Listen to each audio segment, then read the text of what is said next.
Just thinking more about this feeling thing. I'm sitting on the bench actually, not walking. I'm not used to talking and sitting, but it's such a nice day. I'm just sitting on this bench looking over this lake, which is behind the camera. Which ain't bad really, is it? It's not bad, that. Anyhow, I'm thinking about feeling, and I guess I need to repeat something I talked about ages ago, just to keep it green in my head whilst I'm doing this thinking, which is that when I'm saying feeling, I'm using a metaphor. Feeling, when I'm, in the emotional sense, is a metaphor. Feeling, in its most literal sense, is the thing that happens at the surface of your skin. It's a completely embodied, completely concrete, by which I mean relatively direct relationship between that thing we call the environment and that thing we call cognition and consciousness. So the feeling is that thing, it's running your hands over a bench and getting the sensations that emerge from that. So when we're talking about emotional feelings, we're using a metaphor.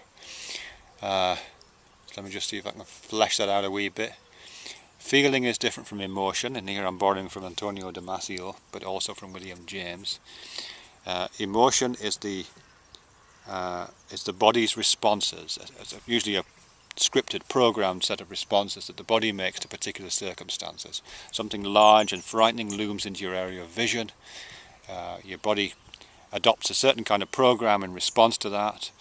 A scripted program involving various chemicals being squirted through it, involving perhaps the bowels being evacuated, involving heart rate, pulse rate, sweating, blanching of the face, a whole set of responses which are completely coordinated, ultimately designed by evolution to have some kind of function, and that script, when it's enacted, is what Damasio calls emotion. Feeling is the secondary perception of that emotion. So it's almost like we've got two brains. We've got this limbic brain thing, reptile brain, doing this emotion thing, just organising the operating system of the body to function optimally in relation to this perceived threat, for example. We've got that brain going on. Then we've got this second area of brain, the higher mammalian brain, which is able to act upon and perceive and monitor the actions of this older reptilian brain thing.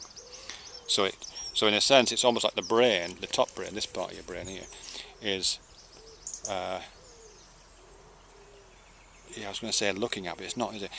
Is taking the data from the reptilian brain about that bodily state and calling it a feeling.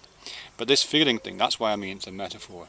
It isn't as if your forebrain, this bit here, your advanced mammalian brain, a balloon-like structure that only humans have, really. It isn't that brain is like looking at the old brain. It's not like that.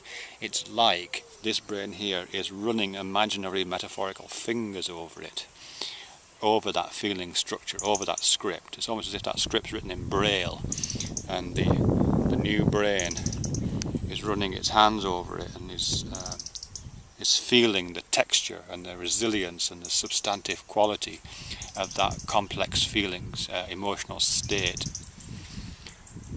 Feelings.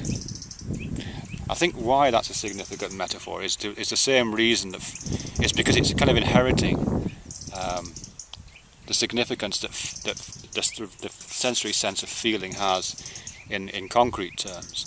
Feeling, the thing we do with our hands and our skin, is up close and personal, isn't it? That's the sense we use when things are pressing against us, when they have that kind of urgency, when they're right on the boundaries of our being, where all the really exciting stuff happens, the things that are actually killing us, the knives that are going in, the food that's going in, the sexual fluids that are going out, the consumptions and the evacuations. These are all things that happen across the boundaries of the skin. So it's a really, really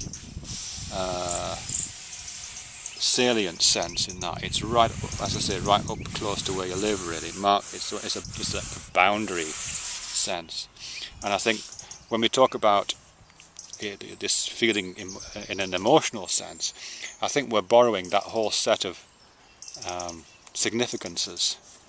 We experience our body's emotional scripts, this this set of actions that the body does in response to a looming object or whatever it is. We experience that, not in some distanced way, not like at least not like you're seeing it across the other side of a field and it's not terribly important. You're experiencing those bodily states as right up close to the most important part of yourself. So it is like these emotions are pressing against you and they're making imprints in your skin, and you're having to run your fingertips over them to get a real close-up sense of them. So I think in that regard it makes sense to talk about that relationship between higher cognition and limbic system, reptilian emotions, as feelings, because we're metaphorically mapping from what happens at your nerve endings, I think. Yeah, that's what I think.